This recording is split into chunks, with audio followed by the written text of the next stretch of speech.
No, facciamo solo questo. Eccoci di nuovo in onda, vi ricordo che parliamo di salvaguardia del territorio e con i consorzi di bonifica per questa settimana dal 7 al 15 maggio, settimana nazionale della bonifica e dell'irrigazione. Aspettiamo le vostre telefonate, ma le aspettiamo anche per un'altra cosa, che è il nostro gioco, e vi ricordo che questo gioco vi permetterà, accumulando punti, di diventare spettatore numero 1 di Antenna 3. Quindi non perdetevi questa occasione, telefonate, perché più telefonate più accumulate punti, e questo vi permette appunto di diventare il numero 1 per noi. Il numero da fare in questo momento è 013 11 97 72 77.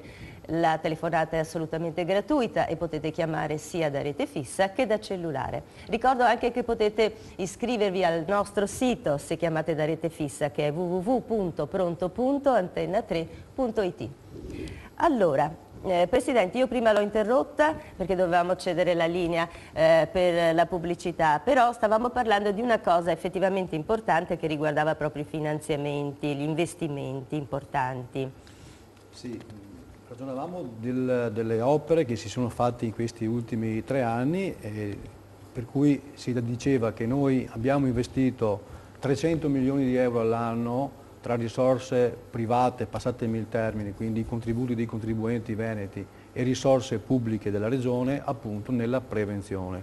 Quindi in questi ultimi 3 anni si è investito 1 milione di euro all'incirca. Ma quello che a noi sta più a cuore era appunto la prevenzione. E siccome i consorzi di bonifica sono profondi conoscitori, perché vivono tutti i giorni con i loro dipendenti, con le loro strutture aderenti a un territorio, conoscono benissimo i problemi del territorio, perché ci vivono, e nel viverci hanno fatto delle proposte per poter mettere in più sicurezza, in maggior sicurezza idraulica il nostro Veneto. Per questo abbiamo lanciato subito, noi le avevamo sempre queste nostre proposte, ma a maggior ragione le abbiamo lanciate subito, un programma di interventi straordinari in cui chiediamo risorse in 5 anni per 1,5 milioni di euro, che 1,5 miliardi di euro, scusatemi, perché poi su queste cifre si può fare delle confusione, quindi all'incirca 300 milioni all'anno di interventi per i 5 anni futuri. Questo è un primo step, anche perché bisogna pensare che le risorse vanno ben individuate, vanno ben affinate, vanno ben investite, vanno ben spese, e quindi è impensabile spendere milioni e milioni in un anno, perché poi c'è anche la necessità di andare in appalto, necessità di fare tutti quei percorsi necessari alla fine di dare una risposta concreta ai problemi. Quindi 1,5 miliardi di euro nei prossimi 5 anni per noi crediamo sia un primo passo importante per una risposta all'emergenza creata appunto dall'alluvione. Dall'alluvione. Sentiamo questa telefonata in linea. Pronto? Pronto, buongiorno, sono Franco da Carbonera. Benvenuto Franco. Grazie, gentile Elisabetta. Io vorrei fare una domanda da inesperto ai 3 signori. Io ho un pozzo artesiano profondo 185 metri. Lo tengo aperto al minimo per non sprecare l'acqua, che è un bene prezioso. Mi viene un dubbio. Mia figlia abita a Varago di Maserata e dopo le piogge di novembre lei, come molti altri abitanti di quel comune, hanno avuto per mesi il garage allagato perché si è alzata la falda. Io vorrei chiedere, ma è opportuno tenere i pozzi artesiani chiusi? Non sarebbe più opportuno lasciarli scorrere al massimo in modo di abbassare la falda e le persone che abitano a monte o a valle non abbiano i garage invasi dall'acqua? So che è una domanda da incompetente, gradirei una risposta da questi signori. Grazie e buongiorno. Franco, la stavano ascoltando con grandissimo interesse tutti. Chi è che vuole cominciare? Forse perché sì, risponde sempre. Risponde per tutti Luigi De Lucchi, che vi ricordo è dirigente regionale del servizio bonifiche. Prego. Sì, mi piacerebbe conoscere così bene questo territorio per poter dare una risposta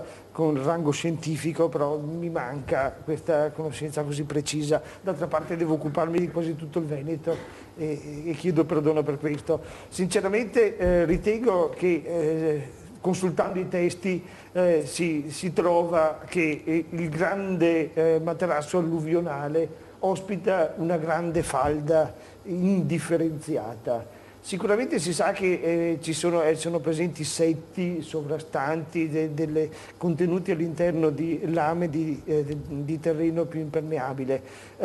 Mi piacerebbe sapere se quel pozzo a 180 metri è direttamente legato alla falda più superficiale che interessa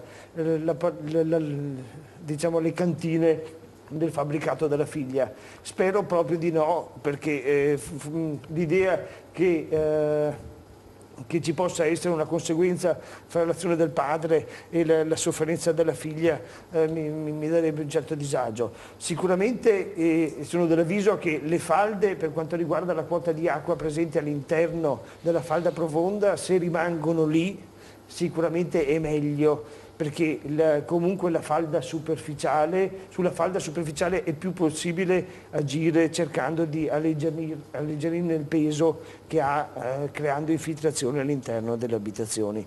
Quindi ritengo di essere di avviso del tutto opposto rispetto a quello dell'interlocutore, cioè comunque l'acqua più sta nelle falde profonde e la lasciamo lì facendone comunque come un tesoro. Questo possa garantire un beneficio per tutti, soprattutto per quanto riguarda gli aspetti idraulici superficiali. Ecco, abbiamo visto che comunque le problematiche sono tante, sicuramente ogni telespettatore avrà un problema da sottoporre, certamente. Ecco, poi voglio parlare con lei proprio anche dell'elemento di conoscenza che è relativo proprio ai consorzi, per capire, anzi così approfitto e glielo chiedo subito, per capire se la gente sa qual è il contributo dato ai consorzi di bonifica, se sono tutti al corrente del lavoro che il consorzio fa e se il consorzio conosce perfettamente il territorio e dove deve agire.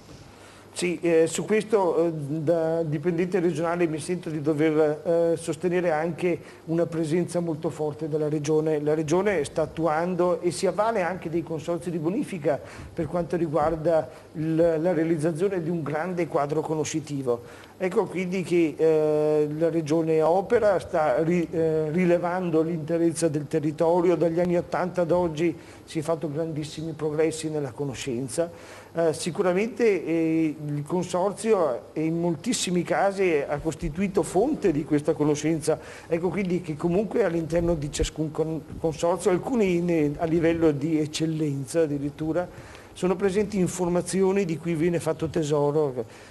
Ritengo che anche la contribuenza di fatto abbia una relazione diretta con questa conoscenza che il Consorzio ha del proprio territorio.